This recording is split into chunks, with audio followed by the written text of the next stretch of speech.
UPTGT art में आपका आज फिर से हार्दिक स्वागत है। आज मैं आपको यूपीटीजीटी आर्ट में भारतीय लघु चित्रकला के विषय में बताऊंगा। भारतीय लघु चित्रकला के अंतर्गत हम मध्यकालीन चित्रकला को पढ़ेंगे, जिसमें पूर्व मध्यकालीन 700 से 1000 ईस्वी और उत्तर मध्यकालीन 1000 से 1550 ईस्वी के मध्य मानी जाती है। इसके विषय में हम आज पढ़ेंगे। इसके अंतर्गत हम पाल शैली, जैन शैली, अपरवन शैली के बारे में जानेंगे कि भारतीय मध्यकालीन कला में पाल शैली, अपरवन शैली और जैन शैली की क्या स्थिति थी। चलिए हम शुरू करते हैं पाल शैली के विषय में।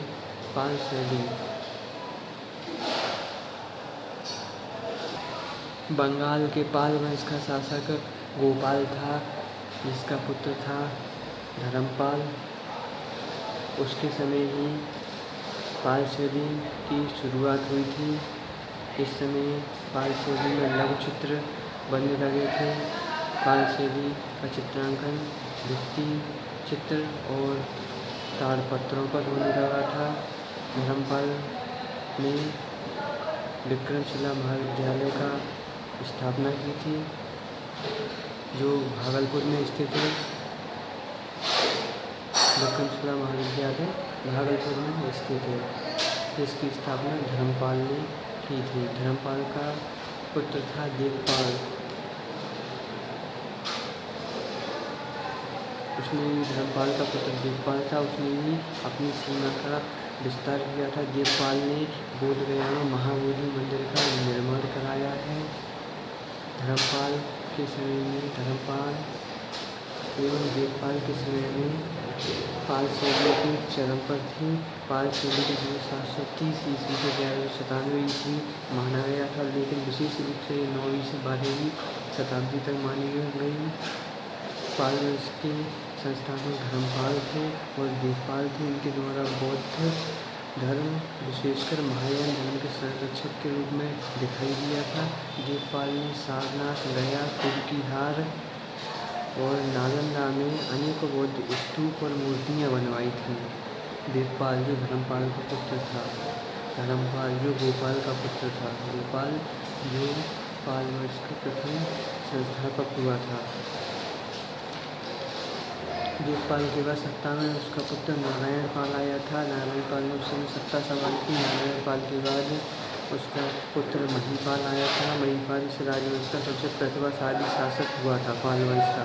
इसी विषय में कई पोथियों का चित्रांकन हुआ है और कई स्तूप भी बनाए गए हैं। महीपाल ने कई चैत्य, मूलगंध कुटी एवं धर्मराज का स्तूप बनाए हैं। महीपाल ने, जो नारायण पाल का पुत्र है। नारायण जो देवपाल का पुत्र था, देवपाल जो महीपाल का पुत्र।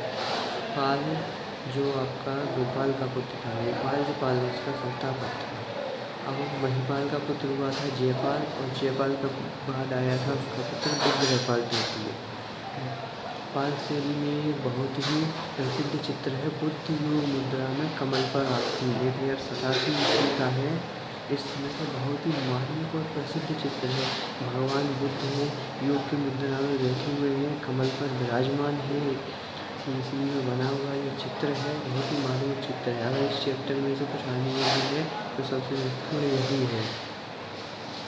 पाल चित्रकार से संबंधित चित्रकारों में धीमान एवं उसके पुत्र वित्तपाल ने पाल शैली को विकसित करने में महत्वपूर्ण योगदान दिया है। पाल शैली में मुख्य रूप से अगर चित्रकारों का नाम आएगा तो वो है धीमान और उनके पुत्र वित्तपाल।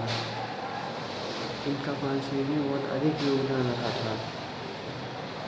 बंगाल में उपज चित्रकला कैसी थी? ये जो पाल शैली थी ये बंगाल में विकसित हुई थी। बंगाल के पाल वंश का शासक था गोपाल। बंगाल में जिन चित्रों का प्रचलन हुआ है, बंगाल में जिन चित्रों का प्रचलन हुआ था उनके निर्माणकर्ता व्यवसायी और कम पढ़े लिखे थे। अर्थात उनमें ना तो अजंता की और न ही प्राचीन में न ही कोई नवीन संस्कृति थी। वे कम पढ़े लिखे थे। वे जो चित्र बनाते थे उनको किसी शैली में चला रहे थे। चित्रों में देखा है तो ये 2 प्रकार के चित्र होते थे। पाल शैली में चित्र होते थे 2 प्रकार के। एक तो मेले में बेचने के लिए बनाए जाते थे, जिनका मूल्य कम होता था, जो मनोरंजन के उद्देश्य से भी चीज़ें दूसरे व्यक्तियों को भूल कर प्रचारित करके बेचा गया।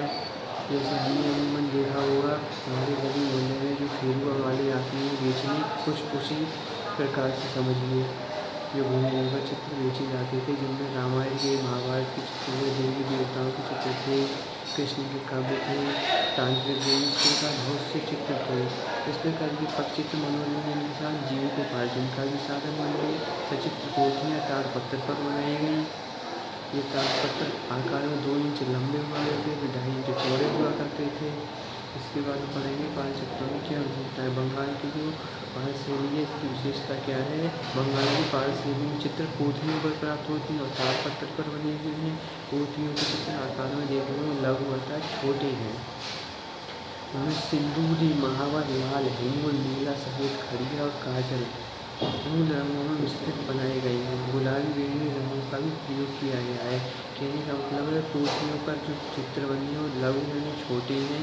उनमें सिंदूरी रंग, लाल रंग और महावर का रंग, हिंगुल, नीला और सफ़ेद, खड़िया, काजल तथा मूलभूत रंगों के मिश्रण से बनाए गए हैं। इनमें जो लाल रंग होता है वो गेहूँ से बनाया जाता था। सफ़ेद जो खड़िया से बनाया जाता था। महावर से लाल और गुलाबी रंग कुछ मिलाकर बनाए जाते हैं। इस तरह से चित्रों की रेखाएं काले रंग से बनाई गई हैं। चित्रों में अलंकरण का पर्याप्त समावेश है। मानव आकृतियों में सिर चपटे बनाए गए हैं, नाक लंबी बनाई गई है, गाल के आगे निकली हुई है। कुछ ये जो गाल है उसके आगे नाक निकली हुई लंबी बनाई गई है। आँखें बड़ी बड़ी बनाई गई हैं। इस प्रकार पाल चित्रकला